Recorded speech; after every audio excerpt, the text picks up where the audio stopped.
Ah mon Dieu, j'arrive hier soir. Mes impressions, c'est que je suis très contente de revenir et qu'à chaque fois, je suis très frustrée parce que je reste pas assez longtemps. Et à chaque fois, je me promets que je vais revenir juste passer du temps ici pour faire autre chose que ce que je fais aujourd'hui.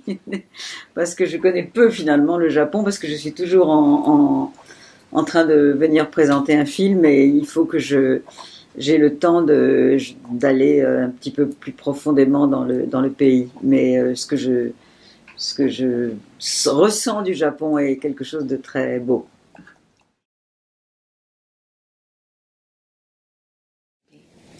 Écoutez, c'est mon père, parce que mon père m'a récupéré alors que j'étais partie vivre à New York, et il m'a proposé de venir travailler dans l'équipe de ce fameux film qui s'appelle La Grande Vadrouille et qui a été et qui reste le plus grand succès du cinéma français depuis maintenant 50 ans.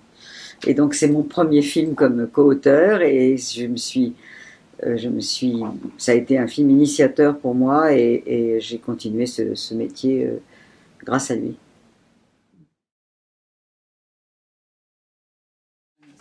J'ai fait appel à Guillaume Gallienne pour le rôle de Zola. Et j'étais très surprise quand il m'a répondu qu'il avait beaucoup aimé le scénario, qu'il avait envie de faire le film, mais qu'il avait envie de jouer Cézanne.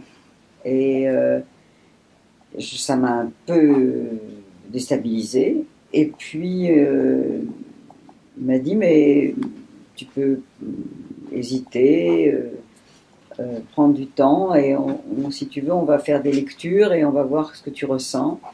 Et on a commencé à effectivement, au bout d'une demi-heure de lecture, je me suis dit, il peut être absolument extraordinaire dans ce personnage, et on est parti comme ça.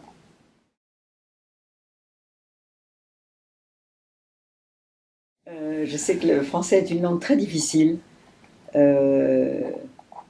pleine de contradictions, et je crois que c'est ça qui en fait sa beauté. Et je suis très heureuse quand j'entends des Japonais qui parlent bien le français, ça me fait un plaisir immense. Bon courage à ceux qui apprennent le français. Il faut beaucoup de persévérance, mais je pense que dans notre langue, on découvre des trésors.